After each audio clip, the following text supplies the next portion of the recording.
जब एक लड़की ने अपने लिए कुछ नहीं मांगा, आसमान नीली रोशनी में रो पड़ा।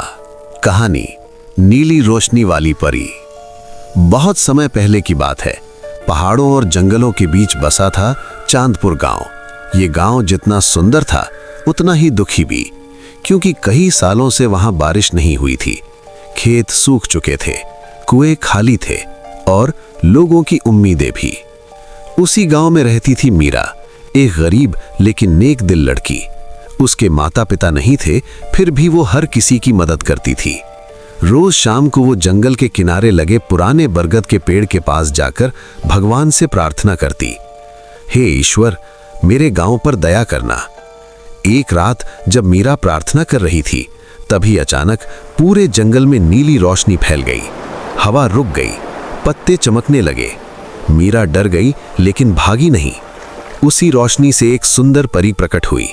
उसके पंख चांदी जैसे चमक रहे थे और आंखों में गहरी शांति थी।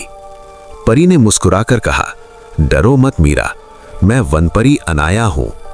मीरा ने कांपती आवाज में पूछा, आप यहां क्यों आई हैं? परी बोली, क्योंकि इस गांव में सिर्फ एक ही इंसान है जिसका दिल अब भी सच्चा है। ये सुनकर मीरा की आंखों में आंसू आ गए। परी ने कहा, मैं तुम्हें एक वरदान दे सकती हूं, लेकिन शर्त यह है कि तुम जो मांगो वो सिर्फ अपने लिए नहीं, सबके लिए हो। मीरा ने बिना सोचे कहा, मुझे कुछ नहीं चाहिए, बस मेरे गांव में फिर से बारिश हो जाए। परी मुस्कुराई। उसने अपनी छड़ी जमीन पर रखी और आसमान की ओर देखा। अचानक काले बादल छा गए, बिजली चमकी और मूसलाधार बारिश शुरू हो गई। सूखी धरती फिर से जी उठी, कुएं भर गए, खेत हरे हो गए। गांव के लोग खुशी से रोने लगे। लेकिन तभी परी कमजोर होने लगी। मीरा घबरा गई। आप ठीक तो हैं? परी ने धीमी आवाज में कहा, सच्ची दुआ की ताकत बहुत बड़ी होती है। मैं अब वापस अपने लोक जाऊंगी। मीरा बोली, मैं आपको फिर कभी देख पाऊंगी? परी ने कहा, जब भी कोई इंसान अपने से पहले दूसरों के बारे में सोचेगा, मैं वहीं मौजूद रहूंगी। इतना कहकर परी नीली रोशनी में बदल गई और आसमान में विलीन हो गई।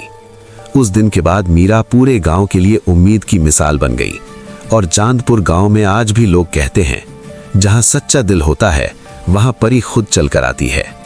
सीख, जो इंसान खुद से पहले दूसरों का भला सोचता है, उसकी मदद खुद किस्मत करती है। अगर आपको लगता है कि सच्चे दिल आज भी चमत्कार कर सकते हैं, तो इस चैनल को सब्सक्राइब करें, क्योंकि अगली कहानी शायद आपके दिल की दुआ हो।